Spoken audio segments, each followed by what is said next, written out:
Cuando yo era muy niño me metí en uno de estos huecos en este cementerio. Tenía un tío mío por acá en esta parte y en esa sacaron los restos y creo que fue una de estas partes de aquí abajo, quedó el hueco así solo y yo me entré en una de esas tumbas y obtuve una enfermedad de la garganta por el polvo que recibí.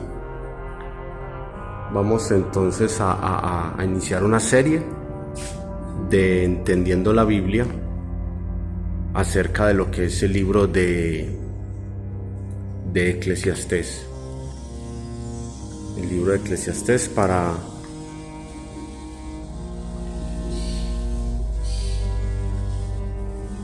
que tengamos una profunda reflexión de lo que es la vida en sí como tal.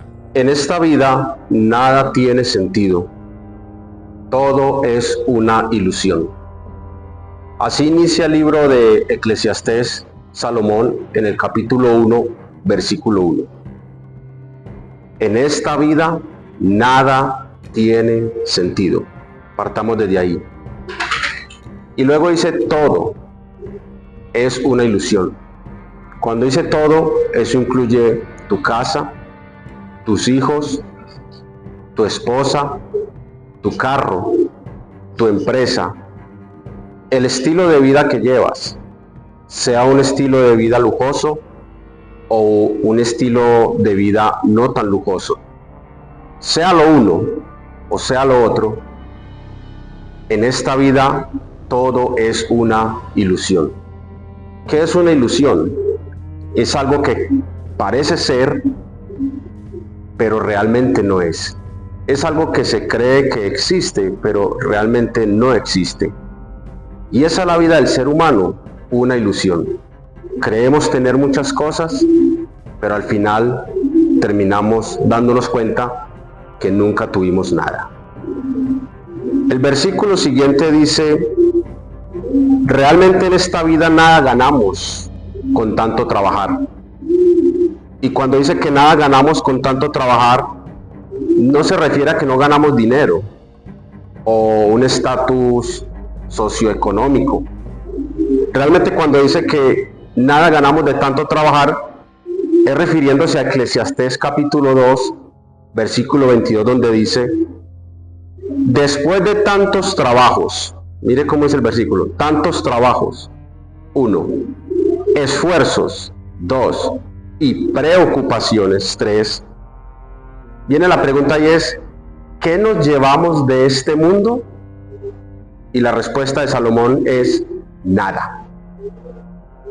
Repito, después de tantos trabajos, de jornalear desde por la mañana hasta tarde, de esforzarnos por conseguir algo, una casa, un vehículo, una mejor vida, de preocuparnos, de estresarnos, como suele suceder que a veces ni logramos dormir de noche pensando en los trabajos, en si quedó bueno, en si lo voy a hacer, en qué hay que hacer, mejorar. Tantas preocupaciones, tantos esfuerzos, tantos trabajos, y la pregunta es: ¿qué nos llevamos de este mundo? Y la respuesta es: nada. Por eso el texto dice: realmente en esta vida nada ganamos con tanto trabajar. El versículo 4 dice: unos nacemos y otros morimos, pero la tierra jamás cambia. Cuando dice unos nacemos y otros morimos, habla de las generaciones.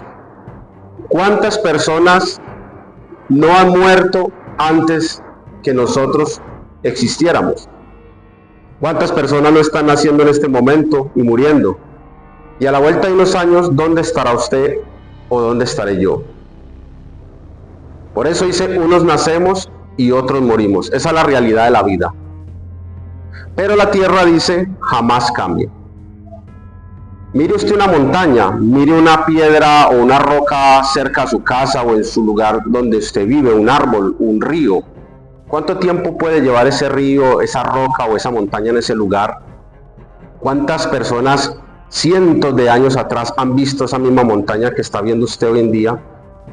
¿Y cuántas personas cuando usted no esté la seguirán viendo? Entonces la tierra permanece, esa montaña continúa ahí, ese árbol tal vez, ese río, esa roca. Pero mucha gente que la vio ya no está, y nosotros que ahora la vemos, posiblemente en un tiempo tampoco estemos. Y luego sigue diciendo Eclesiastés en el versículo 5, y viene lo que es la vanidad de la vida, los afanes. Dice, el sol sale por la mañana y por la tarde se oculta y vuelve corriendo a su lugar para salir al siguiente día. En sí el enfoque de Salomón no es tanto sobre el sol, sobre su rutina diaria. El enfoque de Salomón es sobre la rutina de nosotros los seres humanos. Así como el sol sale por la mañana y por la tarde se oculta y vuelve corriendo a su lugar para salir al siguiente día, así somos los seres humanos. Madrugamos a trabajar, llegamos a nuestras casas por la noche para correr a nuestro lugar de descanso para el otro día volver a madrugar.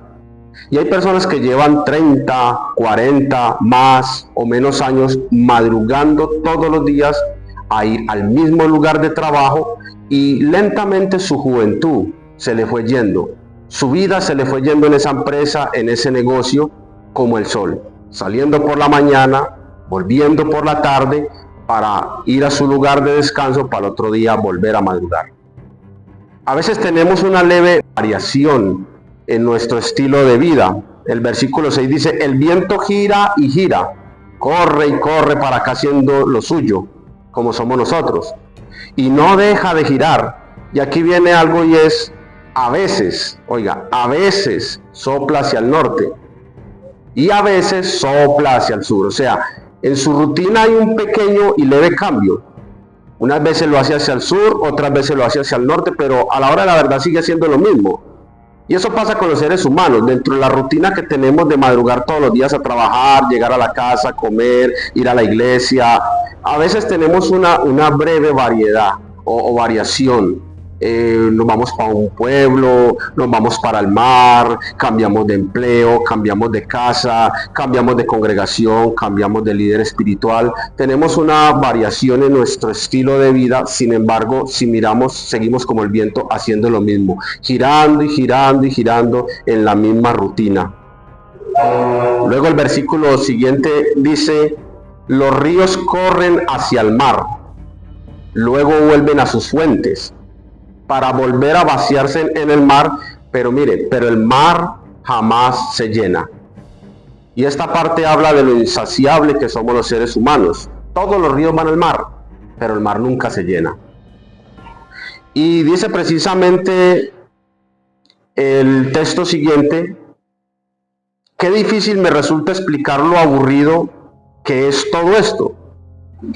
Nadie se cansa de ver, ¿sí ve? Usted ve una cosa hermosa hoy y al rato ve otra y luego otra.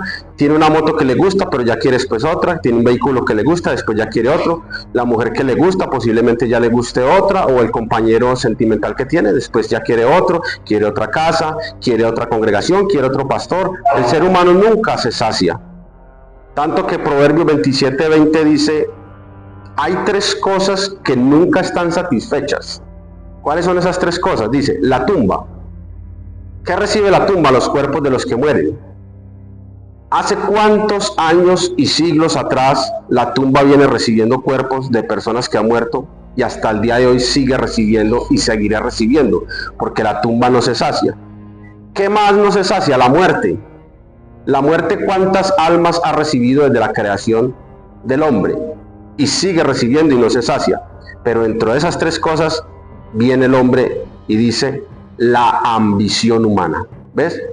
La ambición humana, las ganas de querer tener más, de no estar conformes con lo que tenemos, de siempre desear más y más. Y eso es lo que nos lleva a esclavizarnos, porque tenemos una casa y ya queremos remodelarla y ya queremos venderla y comprar otra, entonces volvemos a hipotecarnos, volvemos a trabajar día y noche para volver a ahorrar, para conseguir la casa. Lo mismo pasa, tengo un vehículo pero ya quiero venderlo por uno de más alta gama, entonces vuelvo a lo mismo, a esclavizarme como el sol, girando y girando, madrugue y trabaje, madrugue y llegue por la noche, como el viento, para acá y para allá, para acá y para allá, en la misma rutina y en el mismo afán por conseguir y querer tener algo.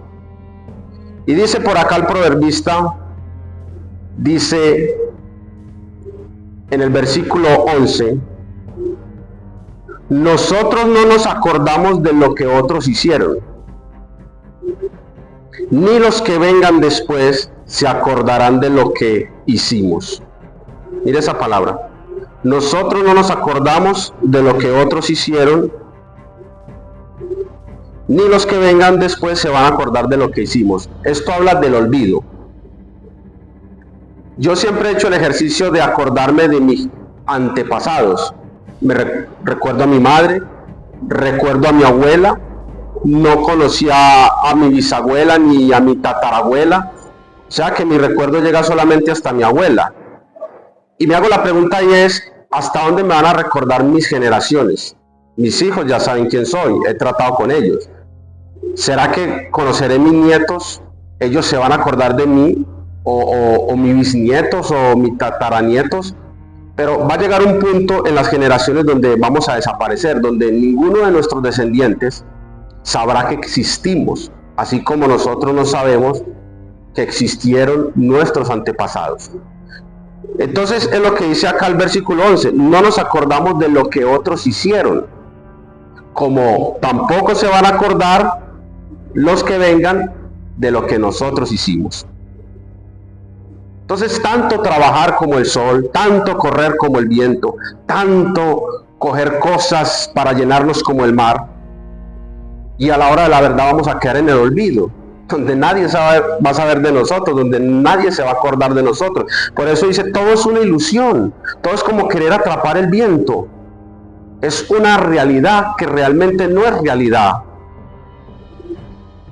Y termina por acá en los versículos que quiero tomar y que sepa este pensamiento. Dice en el verso 14, pude darme cuenta de que no tiene sentido nada de lo que se hace en este mundo. Todo es como querer atrapar el viento. Trate de atrapar el viento con su mano y se dará cuenta que no coge nada. Y esa es la vida del hombre, querer tratar de atrapar el viento. ¿A qué voy con esto para concluir?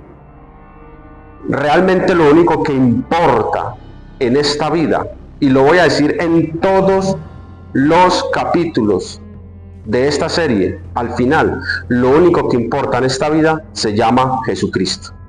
¿Por qué? Porque tus hijos llegará un momento en que no van a estar, sea porque se vayan ellos primero o nos vayamos nosotros. Tu esposa, tu esposo no van a estar. Tu casa no te la vas a llevar, tu carro tampoco. Tu dinero en la cuenta bancaria tampoco te lo vas a llevar. Por lo que te estás esforzando madrugando como el sol, desde por la mañana hasta por la tarde, corriendo como el viento y abriendo las manos como el mar para recibir cosas, nada de eso se va a llevar uno. ¿Quién es la única persona que está con nosotros acá en este momento?